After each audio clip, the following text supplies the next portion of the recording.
ఏలూరు జిల్లా నూజివీడులో రాష్ట్ర మంత్రి కొలుసు పార్థసారథి విలేకరుల సమావేశం నిర్వహించారు. ఈ సందర్భంగా రాష్ట్రంలో మహిళల అభివృద్ధి, ఉపాధి అవకాశాలపై ప్రభుత్వం తీసుకుంటున్న చర్యలను ఆయన వివరించారు.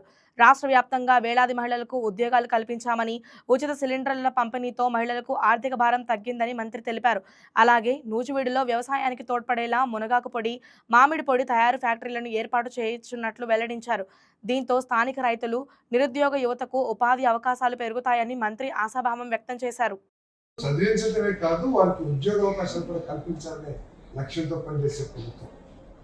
ఈరోజు ఉచిత బస్సు ఇచ్చామంటే పురుషులతో సమానంగా అన్ని రంగాల్లో కూడా అవకాశాలు వారికి కలగాలి. వాళ్ళు కూడా కొంత దూర ప్రాంతాలకైనా సరే వెళ్ళి ఉద్యోగం చేసి మళ్ళీ సేఫ్గా ఇంటికి సాయంత్రానికి రావాలి. పిల్లలు, తల్లిదండ్రులు బస్ ఛార్జీలు కూడా ఒక భారంగా భావించి ఉన్నత విద్యకి ఆడపిల్లల్ని పంపించకూడదు అనే ఆలోచన లేకోకుండా మరి ఆ పిల్లలు బస్సులు వెళ్ళి మళ్ళీ బస్సులు వచ్చి ఆర్థిక భారం లేకోకుండా పిల్లలకి చదివించాలి. అన్ని రంగాల్లో కూడా వారికి సమాన అవకాశాలు కల్పించాలనే ఉద్దేశంతో దాదాపు 2,500 కోట్ల రూపాయలతో 2,963 కోట్లతో 50 కోట్ల ప్రయాణాన్ని ఈ ప్రభుత్వం 20 నెలల నిర్వహించిందని చెప్పేసి మనం చేస్తాము. మరి మెగా డిఎస్సి ద్వారా 7,955 మహిళలకి టీచర్ ఉద్యోగాలు కూడా ఇచ్చామని చెప్పేసి మనం చేస్తాము. మరి మహిళా కానిస్టేబుల్స్ దాదాపు 1000 మందికి ఇచ్చాం. 1,08 లక్షల మందికి దాదాపు 3,74 కోట్ల సిలిండర్స్ని పంపిణీ కూడా చేయడం జరిగిందని చెప్పేసి మనం చేస్తాము.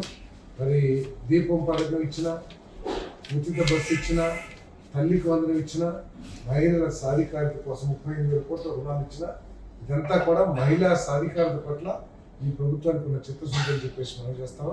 మరి మన నియోజకవర్గంలో కూడా మహిళల కోసం మరి రుణాలు కానివ్వండి, లేకపోతే మహిళలకి వ్యాపార అవకాశాల కోసం మరి పరిస్థితుల్ని క్రియేట్ చేయడం కానివ్వండి, దాదాపు 290 గ్రూప్స్ ఉన్నాయి. మరి వాళ్ళందరికీ కూడా రుణాలు ఇప్పించే బ్యాంక్ అధికారితో మాట్లాడి రుణాలు ఇప్పించే కార్యక్రమం. అంతేకాకుండా ఒక 2 రోజుల క్రితం మరి సెర్ప్ సిఇఓ గారు, వారి పేరు కరుణ గారు, మేడం కరుణ గారితో కూడా మాట్లాడి ఇక్కడ ఆమ్చూర్ ఫ్యాక్టరీ పెడతానికి, అదేవిధంగా మన ములక్కాయ ఆకుతో ఏముంటుంది, ములగాకు సార్, ఆ పొడి ములగాకు పొడి చేయటానికి, మొరంగా ఏదో పొడి అది చేయటానికి ఇక్కడ పెట్టుబడులు మాకు డ్వాక్రా వాళ్ళకి ఆర్థిక సాయం చేయాలంటే వెంటనే 31st లోపల నేను చేస్తానండి, మీరు కలెక్టర్ గారితో ఒక రిక్వెస్ట్ పెట్టమంటే కలెక్టర్ గారిని రిక్వెస్ట్ చేయడం జరిగింది. మరి మన డిస్ట్రిక్ట్ పీడీ గారిని అర్హత ఉన్న, ఎలిజిబిలిటీ లేకపోతే నైపుణ్యాలు ఉన్న వాళ్ళు కూడా గుర్తించమని చెప్పా. వాళ్ళని గుర్తించగలిగితే 31st లోపలే ఆమ్చూర్ అంటే మామిడికాయతో పొడి.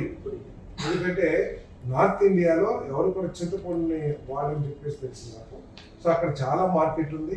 మన నూజివీడు మామిడికాయకి ప్రత్యేకమైన స్థానం కూడా ఉంది మామిడికాయ.